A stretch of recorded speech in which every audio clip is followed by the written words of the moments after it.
बहुत सारे साधकों का ये क्वेश्चन है। बहुत सारे डिवोटीज इस क्वेश्चन को पूछना चाह रहे हैं और हम भी श्री राजू भैया गुरु जी के सामने इस क्वेश्चन को पुट अप करते हैं यहाँ पे।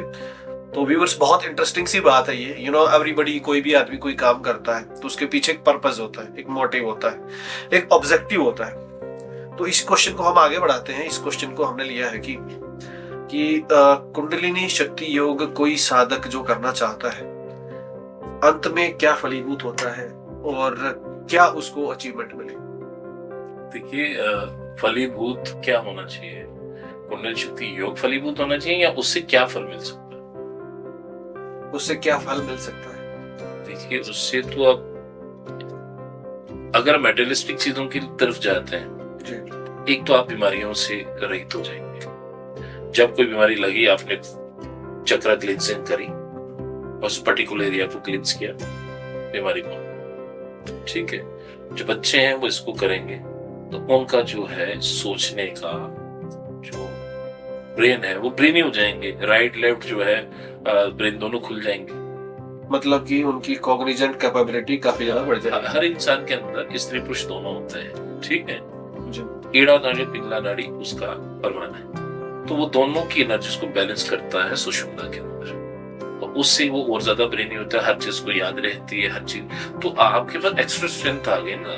हर सेल के अंदर जो है माइटोकॉन्ड्रिया होता है, जिसके अंदर वो जो होता है उसका पावर हाउस होता है। तो हर सेल आपका जागृत हो जाएगा, क्योंकि हमारा माइटोकॉन्ड्रिया कुंडलिनी शक्ति है, वहां से एनर्जीज मिलते रहेंगे, एक एक सेल आपका वाइब्रेट हो जाएगा। तीसरी बात यह है कि अगर आध्यात्मिक दृष्टि से अगर आप देखना चाहें, और हाँ, अगर कोई साधक जो है सिद्धि की प्राप्ति की बात करते हैं तो एक आध केंद्र भी जागृत अगर उसका हो जाता है, उसको भूत भविष्य वर्तमान की बातें अपने आप ही पता, त्रिकालदर्शी भी हो सकता है अगर सही तरीके से कुंडलिनी शक्ति की है।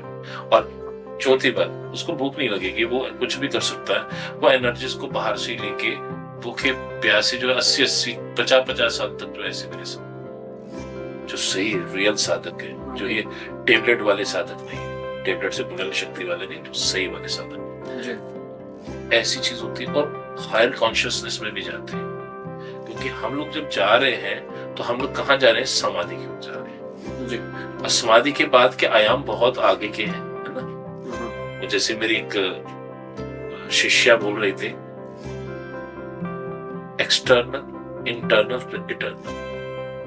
मैं इसको किसी और तरीके से बोलूंगा कि हम अंतर्मुखी थे, है ना, बहिरंगा से अंतर्मुखी हुए, वो अंतर्मुखी से फिर हम भगवान के उस शक्ति, उस पराशक्ति की प्राप्ति कर लेते हैं। और जैसे अगर हम इस शक्ति की उपासना करते हैं तो भगवान सदाशिव माँ भुवनेश्वरी का एकाकार होता है, पहली सगुण प्राप्ति होगी। और निर्गुण प्राप्ति के लिए आप उस ब्रह्म रंध्र को फोड़ के जब बाहर जाएंगे तो आप कॉस्मिक एनर्जी, निर्गुण एनर्जी, शून्य की प्राप्ति करेंगे। शब्द, महाशब्द, बोध, सब चीजें हो जाती है, हर चीज हो जाएगी।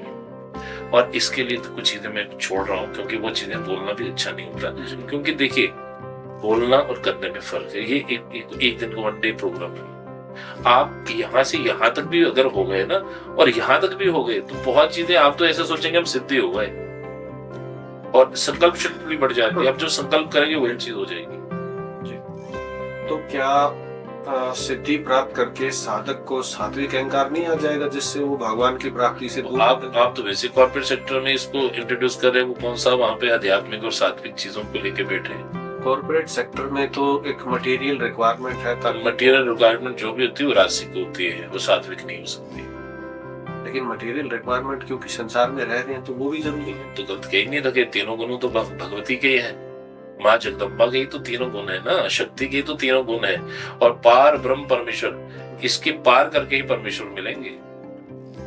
इसमें एक प्रश्न फिर ये भी खड़ा होता है कि अगर ब्रह्म रंध्र फोड़ दिया तो क्या उस साधक की मृत्यु नहीं हो जाएगी? ब्रह्म रंध्र खुद फूटता है, फोड़ता कोई नहीं उसको। सबसे पहले तो श्वासों के ऊपर कंट्रोल, श्वासों को कैसे आपने शून्य तक पहुंचाना है ना जी।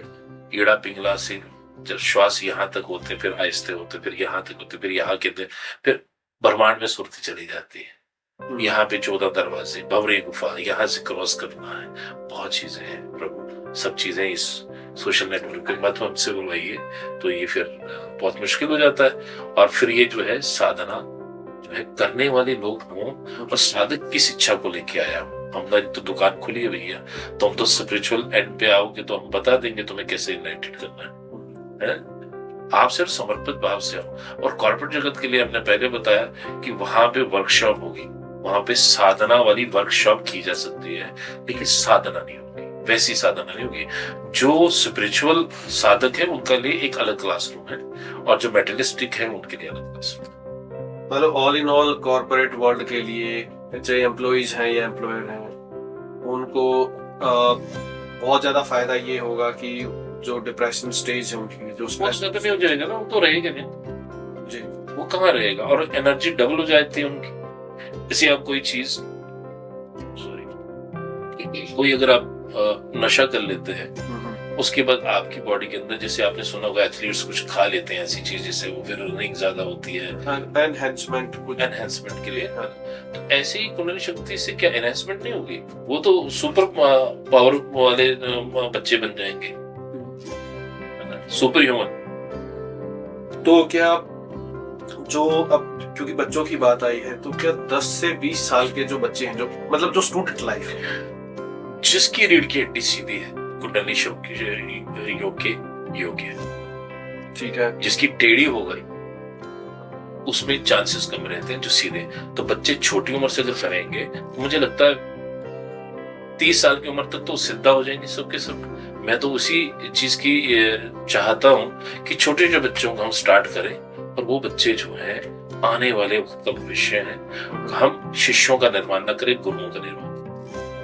तो जो साधक या जो भी यूं कहें कि नॉर्मल कॉमन पीपल, आम आदमी है, वो वर्क लाइफ बैलेंस की अक्सर बात करता है कि हम वर्क लाइफ जो है ना, खासकर वर्क और फैमिली का जो बैलेंस है लाइफ में, उसको मेंटेन नहीं कर पाते just because of few things, कि मेरे वर्किंग आवर्स ज्यादा हैं, मैं स्ट्रेसफुल हूँ।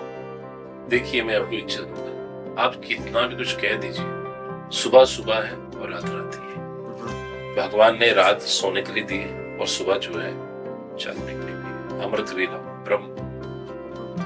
आपको जब तक आप ब्रह्म मुहूर्त को नहीं जीत पाते हैं, आप सही वाली साधना नहीं कर सकते। अब इसके लिए हम जितने मर्जी रीजंस दे दें कि हमारा नौकरी ऐसी है, तो ठीक है, आपको फिर वैसी ही साधना सिखाई जाएगी, लेकिन वो साधना नहीं सीख पाएंगे, क्योंकि उसका एक समय है, वो उसका एक तरीका है जो मॉर्निंग में किया जाता है। मतलब अदर देन मॉर्निंग कोई भी साधना होगी तो वो रियल साधना की कुछ परसेंटेज में रिजल्ट्स अचीव होंगे। क्योंकि झूठ क्यों बोलना है? देखो, यहाँ बहुत बहुत सिद्धार्थ हैं, बहुत बहुत योगीज हैं, हिमालयन गोरीज जो हैं यहाँ पे, जो ये सब चीजें सुन रहे होंगे, तो उनके समझ में आ जाना चाहिए कि ये ना बोले कि नहीं इन्होंने गलत बोला, कि जो ब्रह्म मुहूर्त है, अमृत वेला है, उसको ना सब लोग साधना रत होते हैं। आपकी एनर्जी में कमी होगी तो दूसरे की एनर्जी आपको फ्लो करवा देंगे आगे। तो ऐसे सारे सिद्धार्थ बैठे होते हैं। तो लेट अस से कि आज के समाज में एक जो कुछ टाइम पहले एक प्रचलन चला था कि मास हीलिंग होती थी। मास हीलिंग का कॉन्सेप्ट क्या है? आज भी है। आज तो लोगों को गिरा देते हैं मास हीलिंग से।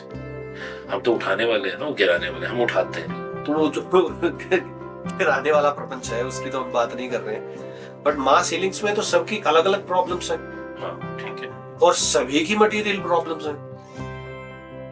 किसी माता को संतान नहीं हो रही, किसी सज्जन को जो है शरीर में कुछ इस तरीके की इलनेस है, व्याधियां हैं जो ठीक नहीं हो रही हैं। आप ये कह लीजिए कि उसकी किस्मत अच्छी नहीं है कि डॉक्टर प्रॉपर डायग्नोस नहीं कर पा रहे, या फिर डायग्नोसिस तो है लेकिन मेडिकेशन असर नहीं कर पा रही। किन्हीं के पास बहुत अच्छा टैलेंट है, लेकिन उनका जो अपना काम है, वो काम करने की वो डायरेक्शन उसकी उनके हिसाब से भी सही है, लेकिन फिर भी एक जो एक्सपेक्टेड ऑब्जेक्टिव है वो अचीव नहीं हो पा रहा। इस तरह के बहुत सारी प्रॉब्लम्स हैं। किन्हीं के जो बच्चे हैं वो उन्होंने, मैं समझ गया। आप क्या बोलना चाहते हैं कि एक टैबलेट से सबका इलाज कैसे हो सकता? हाँ, ये मेरा क्वेश्चन है कि जो आज जो चल रहा है, जो करंट सोसाइटल स्ट्रक्चर में ये पहले तो हमारी भी थर्ड आई, हमने थर्ड आई से पता कर लिया। हाँ, इसी क्वेश्चन के बारे में बात कर रहा था।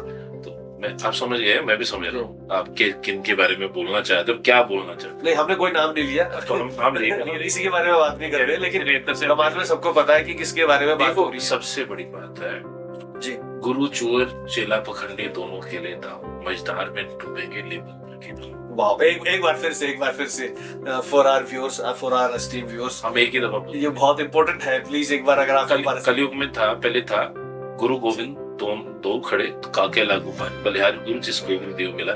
गुरु पहले गोविंद का एड्रेस बता था, अब एड्रेस तो बता ही नहीं रहा। अब नया हमने एक पंच लाइन दी है कि गुरु चोर जी चेला पखंडी दोनों खेले दाव। ठीक है, वाह ठीक है, गुरु को पैसा चाहिए, चेला पखंडी वो हाँ में हाँ मिलाई जा रहा है उसको। हाँ जी शंकर जी दिख रहे हैं, हाँ जी पार्वती जी भी दिख रही है, मैया भी दिख रही है, कन्हैया जी भी दिख रहे हैं। गुरु जो बोला है वो हाँ हाँ हाँ जबकि दिख नहीं रहा। गुरु चोर चेला पखंडी दोनों के लिए दाव, मझधार में जाके डूबेंगे ले पत्थर, उनकी नाव ही झूठ की बनी, वो कहाँ पे तरेंगे।